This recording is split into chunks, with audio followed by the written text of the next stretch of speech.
પપ્પા મારા બધા ફ્રેન્ડ્સ નીચે ક્રિકેટ રમે છે લોકડાઉનમાં, તમે મને જ નથી જવા દેતા. આટલું બધું રિસ્ટ્રિક્શન થોડું હોય. મમ્મી મારી બધી ફ્રેન્ડ્સ નવરાત્રિમાં ક્લબમાં ગરબા કરવા જાય છે, તું મને જ કેમ પરમિશન નથી આપતી? આટલું બધું રિસ્ટ્રિક્શન થોડું હોય.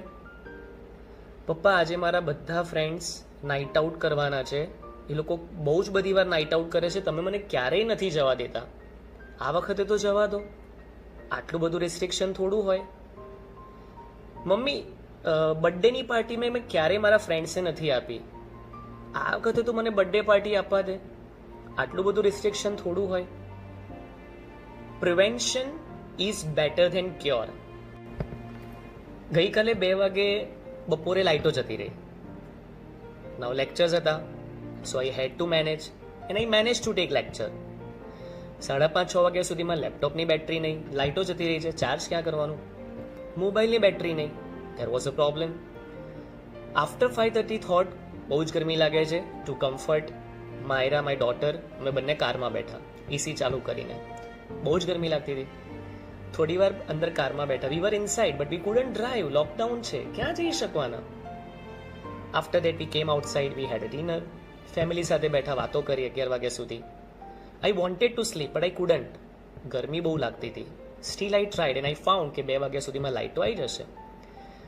આઈ spend time and after that at 2 o'clock I called in customer care કે ભાઈ હવે ક્યારે લાઇટ આવશે, and they told sir 3 o'clock સુધીમાં આવી જશે.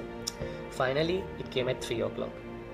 સિચ્યુએશન વોઝ લોકડાઉન છે તો તમે ઘરની બહાર નથી નીકળી શકતા, ઇલેક્ટ્રિસિટી નથી તો તમે ઘરની અંદર જવું નથી ગમતું કારણ કે બહુ જ ગરમી લાગે છે. આવી સિચ્યુએશનને તમે રેસ્ટ્રિક્શન કહો છો કે તમે એને સેલ્ફ કંટ્રોલ કહો છો? It is prevention, it is not restriction. The more restriction actually you have in your life, the easier anything you write. ક્યારે પણ કોઈ વસ્તુનું રિસ્ટ્રિક્શન નથી હોતું. It's always prevention, it is always self control. જ્યારે parents આપણી પર restriction કરે એ રિસ્ટ્રિક્શન છે, અને જ્યારે આપણા ફ્રેન્ડ્સ આપણી પર રિસ્ટ્રિક્શન કરે that is care. How can you say this? તો જ્યારે પેરેન્ટ્સ આપણા સારા માટે કોઈ વસ્તુ કહે છે, we have to understand it is not restriction but actually it is care in depth.